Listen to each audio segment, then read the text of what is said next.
The envelope sat untouched on my marble desk, a crisp ivory rectangle with embossed navy lettering. The same stationery my father had used to send me a severance letter 12 years ago. This one read, "Your presence is urgently requested. Family dinner, Bennett Estate." The irony wasn't lost on me. My assistant Lena glanced up from her laptop. "Are you going?" I swirled my coffee and looked out the massive window of my corner office overlooking downtown Seattle. After 12 years of silence, they want dinner? What do you think? I used to be Camille Bennett, eldest daughter of venture capitalist Lawrence Bennett.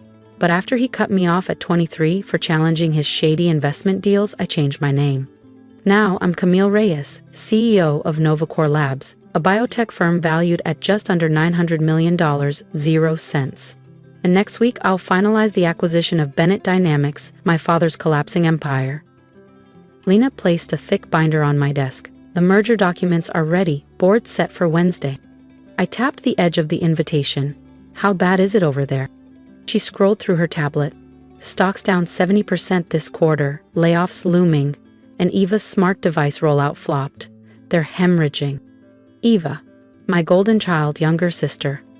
The chosen one. The one Dad said had the intuition for innovation. The same sister who watched in silence as he exiled me. I stood. "Book a flight to Napa. Let's hear what they're scrambling about." 12 hours later, I was back in the land of vineyard estates and gated pretenses. The Bennett house was untouched. Same rose gardens, same stone pillars, same cold pride. I spotted my father's black Tesla and Eva's Porsche in the driveway. Lena had insisted a driver wait for me, just in case, she'd said. Smart. The door opened before I even knocked. A new butler stood in the entryway. "Miss Bennett?" he greeted. "It's Reyes now," I replied. He blinked, then nodded. "My apologies, Miss Reyes. They waiting in the library."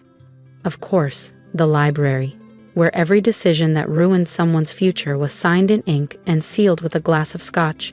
This time, I had my own pen. This was the same room where my father had told me, cold and calculated, that I was no longer welcome in his house. Or in Bennett Dynamics. I straightened my tailored Max Mara blazer and followed the butler down the familiar corridor. Framed photos lined the hallway. Eva's Stanford graduation, Eva accepting a tech award, Eva at the helm of the company. Not a single photo of me remained. It was as if I had been wiped clean from the family's memory. The library door was open. Inside, my father sat behind his signature mahogany desk. He looked older, his hair now more gray than black, his posture a touch more slouched, but the air of command still clung to him. Eva sat on the edge of a leather couch, her posture rigid beneath a pristine white blazer. In the corner, my mother remained silent, just like the day she watched me walk out with nothing but a suitcase and my pride. "Camille," my father said, rising, "thank you for coming."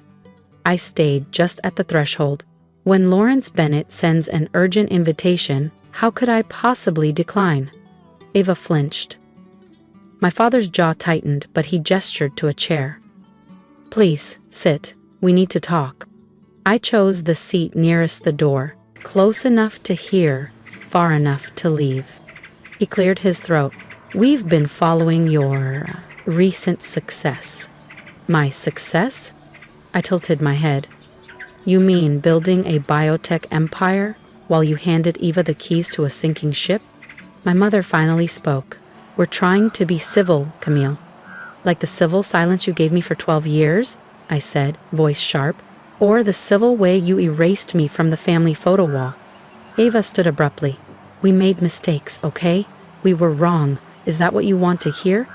I looked at her for the first time, not the flawless face in press releases, but the woman beneath. Her expression was tight, her eyes tired. The pressure of keeping a failing company afloat was clearly catching up. "Why am I here?" I asked. My father exhaled, weariness settling over him.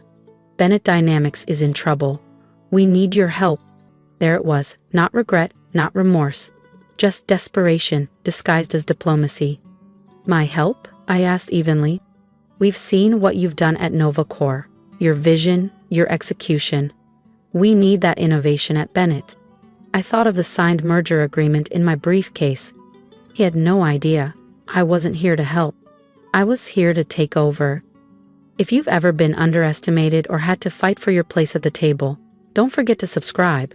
Camille's story isn't over, and what happens next might just surprise you. And what exactly are you offering? I asked. Eva jumped in before our father could answer. A partnership, co-CEO, equal decision-making power. I almost laughed. They had no idea how close they were to having no say at all. Let me make sure I understand, I said, rising from my seat. For over a decade, I was the disappointment, the one who didn't get it, the one who wasn't Bennett material. And now that you're spiraling, suddenly, I'm good enough to sit at the table? That's not fair, Eva snapped. Things have changed. Changed? I turned to her. Because you failed at the job that was handed to you like a graduation gift? Because your vision didn't pan out, and now you need someone to bail you out? Enough, my father barked, his voice cracking. We're offering you a chance to come home, Camille, to be part of the family again. I reached for my briefcase. That's a generous offer, Lawrence, I said, pulling out a folder and placing it gently on the desk in front of him. But I have a counter-proposal. He opened the folder, his face drained of color. What is this? The future of Bennett Dynamics, I said calmly.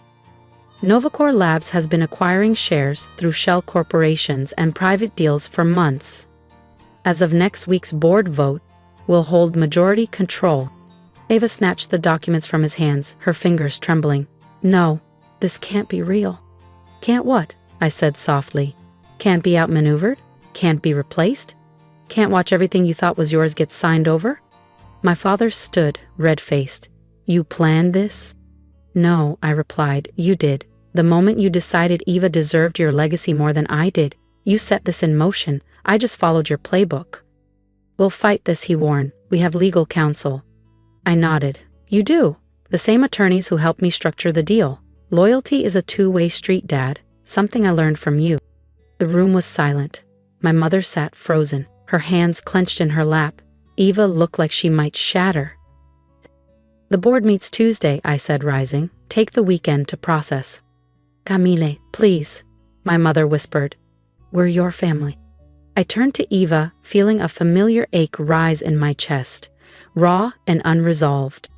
Family? I echoed. Where was this family when Dad threw me out with nothing but a backpack? When you inherited everything that was meant to be shared? When I was scraping by to survive while you gave press interviews from the corner office? You never needed our help, Eva said, her voice barely above a whisper. Look at what you've built. I laughed, short, bitter. You think Novacore happened by accident? You think investors were lining up to fund the disgraced Bennett daughter? I shook my head. I worked 18-hour days for years, slept on a futon in a studio apartment, ate instant noodles, pitched my ideas to anyone who would give me 5 minutes, and most of them didn't. My voice softened, but the edge never left. And do you know what kept me going? The day I could finally show you what you lost, what you dismissed. My father finally spoke, gravel in his voice. So this is about revenge. No, I said, this is business. Isn't that what you always preached, Dad? Never let emotion interfere with opportunity? I lifted my briefcase. Bennett Dynamics is collapsing. Novacore can save it. That I get to be the one to do it? You used to call that a strategic advantage. As I turned to go, Eva reached out and caught my sleeve. Wait, what happens to us? Our jobs? Our people? I looked at her, really looked, the golden child with her perfect life crumbling around her. For a moment, I felt something close to pity. That depends, I said quietly. Are you finally ready to earn your place? Before anyone could respond, my phone buzzed. Marcus, right on cue. I need to take this, I said, stepping into the hallway. Marcus? Board calls went even better than expected, he said. Most members are already aligned. They've seen the numbers. Bennett Dynamics needs the buyout. And the press? Locked and loaded for Tuesday's release. Industry outlets are already circling. It's a clean narrative. Mismanagement, product failures, outside rescue. Perfect, I said. I turned to find my mother at the doorway. Her voice was low. You thought of everything." "I had to," I replied. "You taught me nothing less than perfection was acceptable." She winced. "We were wrong, Camille, about so many things." "Were you?" I asked. She hesitated. "Can we fix it?" "Fix what?" I said softly. "The business? The betrayal?" "Some things can't be fixed." I looked her in the eyes. "But maybe they can be rebuilt, and rebuilding requires change." Back in the library, my father stood at the window, gazing out at the vineyard where he used to teach Eva and me about the Bennett legacy.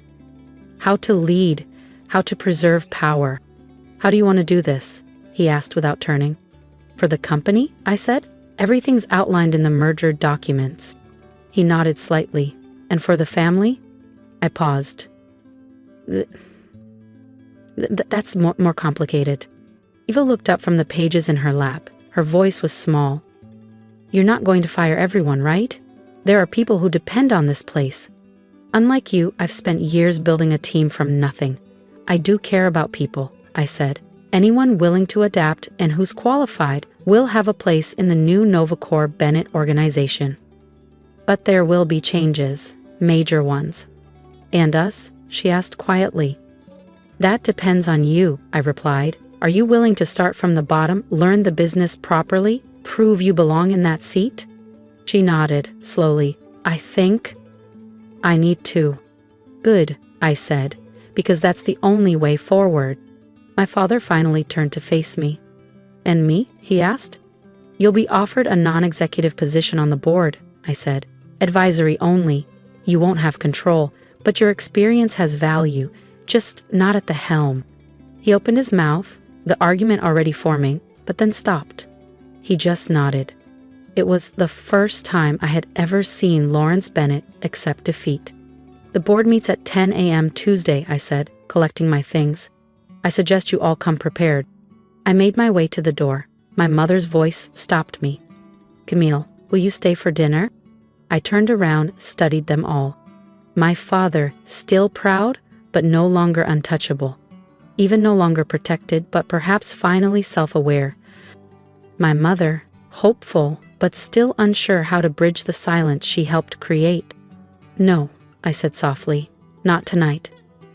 We're not there yet. But maybe, someday." The next few days passed in a blur. Presentations, final calls, strategy reviews. Marcus kept me posted. Most board members were fully behind the merger now. Then, Monday night in my Napa hotel suite, a text lit up my phone. "Eva, can we talk? Just us?" I almost ignored it, but something in me paused. I typed back. "Lobby bar, 30 minutes." She was already there when I arrived, a glass of Merlot in hand. "Thanks for coming," she said as I sat. I raised an eyebrow. "What do you want, Eva?" She took a breath. "I wanted to say I'm sorry, not just for now, but for then. For not standing up for you when Dad cast you out," Eva said, her voice barely above the jazz humming through the bar. "For taking everything without question, for being exactly who they wanted me to be instead of who I needed to become." I gave a small nod to the bartender. "You're just now realizing that?" "No," she admitted, eyes dropping to her glass. "I've known for years I was in over my head, that I wasn't cut out to lead Bennett Dynamics." I studied her face.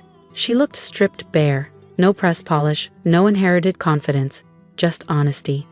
"So what changed?" I asked. "You did," she said, "watching you build Novacor from the ground up. Seeing how people followed you not because they had to, but because they believed in you. That's real leadership. And I never had that." I searched for signs of a performance, but there was only fatigue and genuine regret. "You understand we can't go back," I said carefully. "I know," she nodded, "and I don't want to. I just want to do it right this time, from the beginning. Will you teach me?" The next morning, I stood before the Bennett Dynamics board, the same wood-paneled room where I'd once been called a liability. Only now, I was leading the presentation. Ava and our father sat off to the side, silent witnesses to what had changed. As I laid out Novacor's vision for the merger, the irony wasn't lost on me. 12 years ago, I was cast out for daring to think differently. Now, I was saving the empire that had rejected me. The vote passed. Unanimous. Bennett Dynamics was now officially part of Nova Core Labs. As the boardroom cleared, my father approached. "You've won," he said, not bitter, just tired. "This was never about winning," I replied. "It's about fixing what was broken. In the business, and maybe in the family." He nodded. "I underestimated you. I was wrong." "Yes, you were," I said simply. "The real question is, what now?" He squared his shoulders, and for a flicker of a moment I saw the man I once admired. "I'm gonna watch my daughter run the company. I should have trusted her with, if she'll let me." It wasn't an apology, but it was a beginning. 6 months later, I sat in my Boston office, formerly my father's. Eva stood at the front of the room presenting a new product strategy she'd developed as a junior analyst. Confident, informed, earned. She was finally becoming the leader she was never forced to be. After the meeting, Eva lingered behind as the others filed out. "That went well, right?" "It did," I nodded. "You've come a long way in 6 months." "Thanks to you," she said quietly, "for giving me a chance I probably didn't deserve." I smiled faintly. Everyone deserves a shot to prove themselves, even spoiled little sisters who take 12 years to grow up. She laughed, genuinely this time. Not the polished laugh she used to save for investor brunches or gala dinners. This one was real. "Mom asked me to remind you about Sunday dinner," she added a little more cautiously. I'd attended 2 family dinners since the merger. They were still awkward, still filled with pauses and unspoken apologies, but they were also something else. A beginning. "Maybe," I said. "Depends on how the week goes." "You always say that," Eva teased. "But maybe there's more to life than work, Camille. Maybe sometimes Sunday dinner is just Sunday dinner." I looked at her. Really looked. The golden girl of yesterday was gone. In her place stood someone more grounded, more real. "Maybe," I said. "We'll see." Later that evening, working late in my Boston office, I opened the drawer where I kept an old photo. Me and Eva as kids, both of us beaming, arms around each other, before legacy and expectations had torn us apart. My phone buzzed. A message from Marcus. Board report. Kiwi 3 profits up 40% post-merger. Bennett Dynamics division outperforming forecasts. I smiled. My father had found his place on the board, finally listening instead of dictating. Eva was earning every title she held. Even my mother had begun to speak more in meetings and less in whispers. And me? I'd learned something I never expected to. Sometimes, the best revenge isn't revenge at all. Sometimes it's proving exactly what they lost and then giving them a second chance to get it right. I picked up my phone and texted Eva. "Tell Mom I'll come Sunday, but I'm not staying long." Her reply was instant. "Long enough for dessert? She's baking your favorite, chocolate cake." I laughed under my breath. "Fine," I texted back, "but only because of the cake." Some would say I'd won. I had the company, the respect, the legacy. But sitting there, thinking of old photos and Sunday dinners, I realized something deeper. The greatest victory isn't just proving them wrong. It's giving them the space to grow into people who can finally make things right, even if it takes 12 years and a corporate takeover to get there. Truly, this wasn't just a story about boardrooms and betrayal. It was about growth, resilience, and learning that healing doesn't always come with applause. If you saw yourself in any part of my journey, leave a comment below. Tell me what you had to overcome, who underestimated you, and what you've built in silence. And if my story gave you even a flicker of strength, hit that subscribe button, because there are more stories like mine, stories of quiet power, of rising anyway, and maybe, just maybe, yours is the next one to be told.